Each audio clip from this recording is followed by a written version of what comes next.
प्यारे बच्चों, पत्र जो कि एक ऐसी पुरानी विधा है जिसके द्वारा प्राचीन काल में एक दूसरे को संदेश पहुंचाए जाते थे।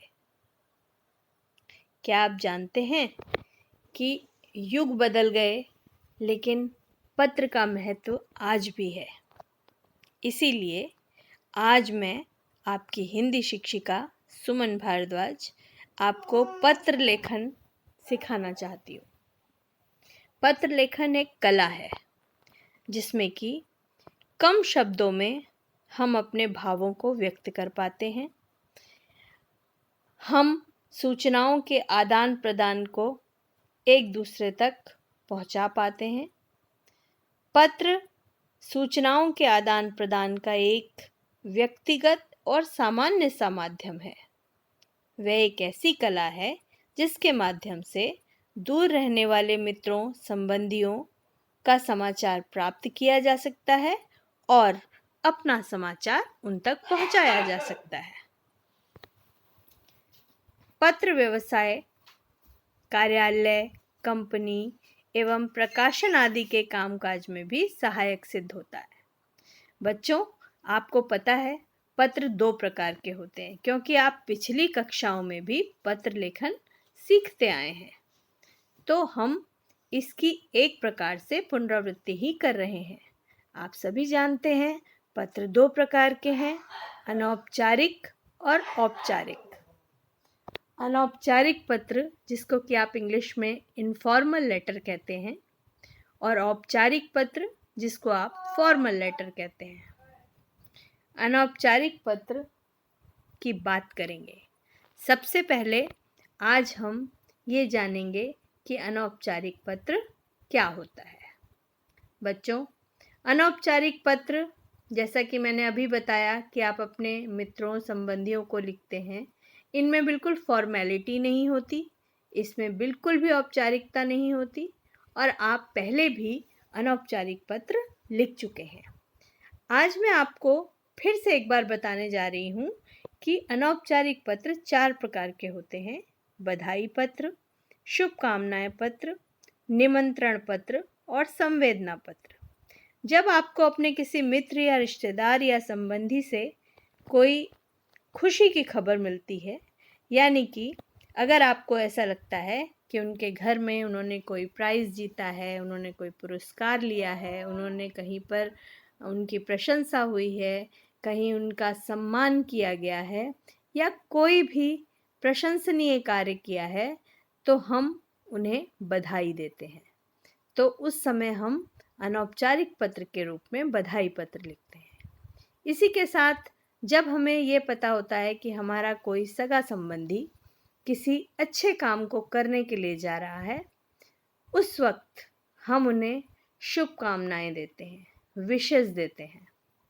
इसी प्रकार यदि हमारे घर में कोई शुभ अवसर होता है, उस समय हम उन्हें निमंत्रण पत्र देते हैं, क्योंकि हमें उन्हें अपने घर में होने वाले शुभ आयोजन में निमंत्रित करना होता है, आमंत्रित करना होता है। उसी प्रकार संवेदन पत्र, जब हमें किसी अपने प्रिय जन के किसी दुख का संदेश मिलता है, हमें ऐसा पता लगता है कि वो किसी कष्ट में हैं, ईश्वर ना करे उनके घर में किसी का निधन हो गया है, या कोई और ऐसी बात जो उन्हें दुखी कर चुकी है, ऐसे में हम उन्हें संवेदना पत्र लिखते हैं। अब ये भी आप जानते हैं कि ये पत्र अपने माता, पिता, पुत्र, पुत्री, मित्र और संबंधियों को लिखे जाते हैं। आपको ये भी पता है कि अनौपचारिक पत्रों में शिष्टाचार युक्त सभ्य भाषा में अपनी भावनाओं का आदान प्रदान होता है, जिन बातों को आप लिख करके बहुत आसानी से बता पाते हैं। कभी कभी ऐसा होता है कि आप उसको बोलने में असमर्थ महसूस करते हैं स्वयं को। इसी तरह पत्र बोलचाल की सरल और स्वाभाविक बातचीत वाली भाषा में होते हैं। अनौपचारिक पत्र जो होते हैं उनकी सबसे बड़ी जो पहचान होती है वो ये होती है कि उसकी विषय वस्तु बिल्कुल स्पष्ट होती है, किंतु भाषा में औपचारिकता बिल्कुल नहीं होती। हाँ, आत्मीयता बहुत झलकती है। आपको अपनेपन का एहसास होता है जब आप उस पत्र को पढ़ते हैं या उस पत्र को किसी के लिए लिखते हैं। एक अच्छे अनौपचारिक पत्र की पहचान होती है कि वह लिखित होते हुए भी बातचीत जैसा आनंद दे। तो बच्चों, हमेशा की तरह अनौपचारिक पत्र के मुख्य बिंदु आपको समझ में आ गए होंगे। ये आपका पढ़ा हुआ पाठ है, इसलिए मुझे नहीं लगता कि इसमें आपको बहुत ज़्यादा दिक्कत आने वाली है। अब मैं बात करती हूँ उस बात की जहाँ आपको परेशानी का अनुभव होता है।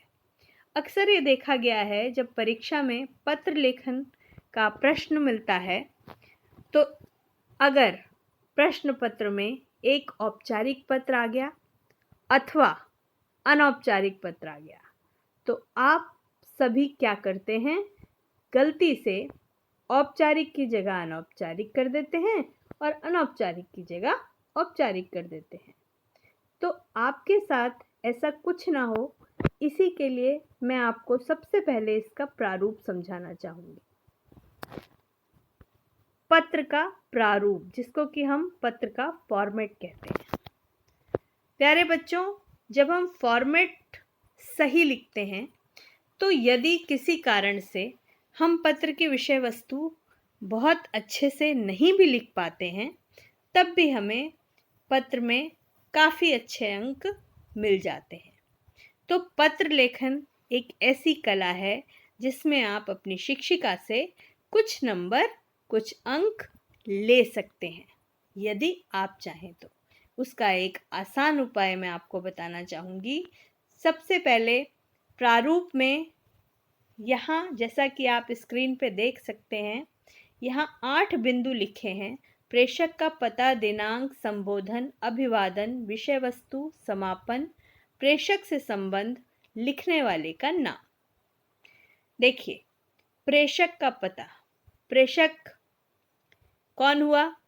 जो पत्र लिख रहा है। जैसे कि मैं अगर पत्र लिख रही हूँ तो प्रेषक हो गई मैं।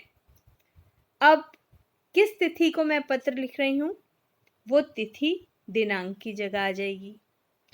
उसके नीचे मैं किसको पत्र लिख रही हूँ, मैं अपने पिताजी को लिख रही हूँ, माताजी को लिख रही हूँ, भाई को लिख रही हूँ, मित्र को लिख रही हूँ, चाचा को लिख रही हूँ, मौसी को लिख रही हूँ, किसको लिख रही हूँ, वो संबोधन में यहाँ लिखूँगी।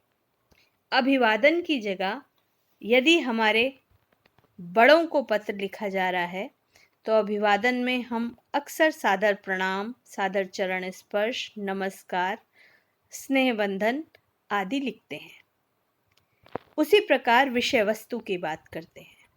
अब जहाँ हम अपनापन शो करते हैं, अपनापन दिखाना चाहते हैं, वहाँ हमारे मुंह से अचानक यही निकलता है कि मैं यहाँ कुशल पूर्वक हूँ, आपकी कुशलता की ईश्वर से कामना करता हूँ। ऐसा ही होता है। तो पत्र में ये लाइन अगर हम दिमाग में बिठा लें कि मैं यहाँ कुशल पूर्वक हूँ, आपकी कुशलता की ईश्वर से कामना करता हूँ, तो विषय वस्तु आपकी शुरू हो जाती है। उसके बाद आपने जो भी लिखा, यानी कि आपको प्रश्न पत्र में जो भी कहा गया आपने वो लिखा। उसके पश्चात समापन करते समय आप क्या करेंगे? घर में सभी को यथा योग्य नमस्कार, घर में बड़ों को नमस्कार, छोटों को स्नेह, कुछ भी ऐसा लिख सकते हैं समापन में। अब बात करते हैं प्रेषक से संबंध में। अब प्रेषक कौन हुआ? मैं, क्योंकि मैं पत्र लिख रही हूँ, है ना। तो मेरे से जिसको मैं पत्र लिख रही हूँ उसका संबंध क्या है? मान लीजिए मैंने अपनी माता जी को पत्र लिखा तो मैं उनकी पुत्री हुई, तो मैं क्या बोलूँगी? आपकी प्रिय पुत्री। ठीक है, ये हो गया मेरा संबंध। लिखने वाले का नाम, अब मैं अपना नीचे नाम लिखूंगी, सुमन। अब वैसे तो मेरा नाम सुमन भारद्वाज है, लेकिन जब मैं अनौपचारिक पत्र लिखती हूँ तो मुझे सुमन भारद्वाज लिखने की आवश्यकता नहीं है। मैं वहाँ लिखूंगी सुमन, आपकी प्रिय पुत्री सुमन। तो समझ में आया आपको? ये तो हुई बात हमारे इन 8 बिंदुओं की। 1 प्रेषक का पता, 2 दिनांक, 3 संबोधन, 4 अभिवादन, 5वां विषय वस्तु, 6 समापन, 7वां प्रेषक से संबंध, लिखने वाले का नाम, 8वां। ठीक, ये प्रारूप अगर आपका क्रमबद्ध तरीके से लिखा होगा तो आपको पत्र में आधे अंक अवश्य मिलेंगे। यदि पत्र 5 अंकों का है तो 2.5 अंक कहीं नहीं गए। अगर आपने थोड़ी सी भी विषय वस्तु अच्छी लिखी है तो 3 या 3.5 अंक बहुत आसानी से आप प्राप्त कर सकते हैं। तो बच्चों, ये एक बहुत महत्वपूर्ण प्रश्न है जो कि हर प्रश्न पत्र में अधिकतर आता है। तो इसके लिए आप इसको समझें तो ये बहुत अच्छा होगा। मैं कोशिश करती हूँ कि मैं आपको इसको साथ के साथ याद करवा दूँ। ठीक है, तो आइए इसको थोड़ा सा संगीतमय बनाते हैं। प्रेषक का पता, ठीक है, प्रेषक समझ गए कि लिखने वाले का पता। तो मेरा पता, अगर मैं पत्र लिख रही हूँ तो अब हम याद करते हैं इसको। पता, दिनांक, संबोधन, अभिवादन, विषय वस्तु। पता, दिनांक, संबोधन, अभिवादन, विषय वस्तु। पता, दिनांक, संबोधन, अभिवादन, विषय वस्तु। मेरे साथ बोलेंगे सभी। पता, दिनांक, संबोधन, अभिवादन, विषय वस्तु। समापन, समापन, समापन, संबंध, नाम। समापन, संबंध, नाम। पता, दिनांक, संबोधन, अभिवादन, विषय वस्तु। समापन, संबंध, नाम। समापन, संबंध, नाम। समापन, संबंध, नाम। एक बार फिर से करेंगे। पता, दिनांक, संबोधन, अभिवादन, विषय वस्तु। समापन, नाम। समापन, नाम। समापन, नाम। समापन, नाम के बीच में संबंध आ जाता है। ठीक है, तो इस प्रकार अगर आप इसको कविता की फॉर्म में इसको याद कर लें तो आप ऐसी गलती कभी नहीं करेंगे कि अनौपचारिक की जगह औपचारिक और औपचारिक की जगह अनौपचारिक लिख दें। इसमें आप पूरी तरह से ध्यान रखेंगे कि अनौपचारिक मतलब जिसमें कोई औपचारिकता ना हो, वही पत्र होता है अनौपचारिक। अब नीचे एक तालिका दी हुई है जिसमें कुछ विशेष शब्द भी लिखे हुए हैं। अगर बड़ों के लिए हम पत्र लिखते हैं तो उनको संबोधन में हम लिख सकते हैं पूज्य पिताजी। संबोधन, पता तो हो गया। मान लीजिए मेरा पता है हरिद्वार, ठीक है, मेरी कॉलोनी का नाम लिख लूँगी और शहर का नाम लिख लूँगी, तो ये हो गया मेरा पता। दिनांक, मान लीजिए आज के दिनांक में मैं पत्र लिख रही हूँ तो मैं आज की दिनांक डाल दूँगी। संबोधन लिखूँगी, अगर मैं अपनी माता जी को पत्र लिख रही हूँ तो पूजनीय, वंदनीय, पूज्य माता जी, है ना, ये लिख दूँगी। अभिवादन में मुझे क्या लिखना होगा? सादर चरण स्पर्श, सादर प्रणाम, सस्नेह वंदन, नमस्कार, कुछ भी। ये तालिका नीचे दी हुई है, इसमें से जो आपको अच्छा लगे आप वो शब्द लिख सकते हैं अभिवादन में। हाँ, विषय वस्तु में एक लाइन लिखना ना भूलें कि मैं यहाँ कुशल पूर्वक हूँ, आपकी कुशलता की ईश्वर से कामना करती हूँ। मैं यहाँ कुशल पूर्वक हूँ, आपकी कुशलता की ईश्वर से कामना करती हूँ। ये हो गया। उसके बाद फिर आप जो चाहें लिखें। मान लीजिए आपने माँ को अपनी पढ़ाई के बारे में बताना है, या पिताजी से आपको कुछ पैसे मंगवाने हैं, या आपको अपनी मौसी जी को ये बताना है कि मैंने आज पत्र लिखना सीखा। जो मर्जी है, विषय वस्तु जो मन करे आप वो लिख सकते हैं। और उसको लिखने के बाद अंत में आप समापन लिखेंगे कि घर में सबको यथायोग्य नमस्कार, छोटों को प्यार। प्रेषक से संबंध, अगर आपने मौसी जी को पत्र लिखा तो आपकी पुत्री, लिखने वाले का नाम क्या, अगर मैं हूं तो सुमन।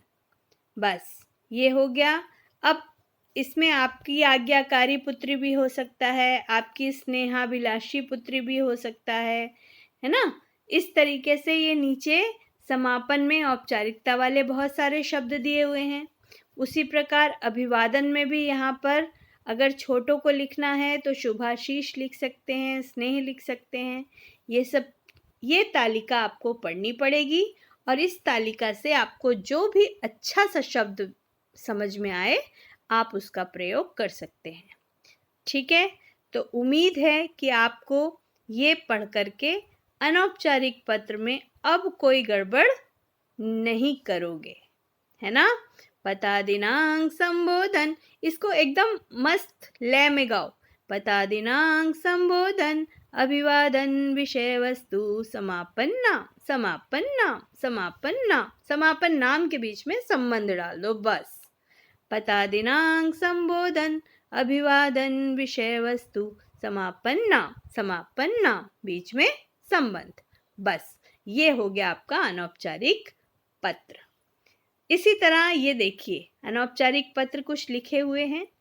ये एक उदाहरण है। इसमें आप देखेंगे कि ये पता है, सबसे ऊपर पता दिखाई दे रहा है, DLF कॉलोनी, गुड़गांव, हरिद्वार, हरियाणा। ठीक है, उसके नीचे दिनांक हो गया, पूजनीय माता जी सादर प्रणाम। ये क्या है, पता दिनांक संबोधन। पूजनीय माता जी क्या है, संबोधन। अभिवादन सादर प्रणाम। इसके आगे लिखा कि बहुत दिनों से आपका पत्र नहीं मिला, मुझे आपके स्वास्थ्य की चिंता लगी रहती है। आपके आशीर्वाद से मैं यहाँ कुशल हूँ और मन लगाकर पढ़ाई कर रहा हूँ। यहाँ हम चारों मित्र मिलकर पढ़ते हैं।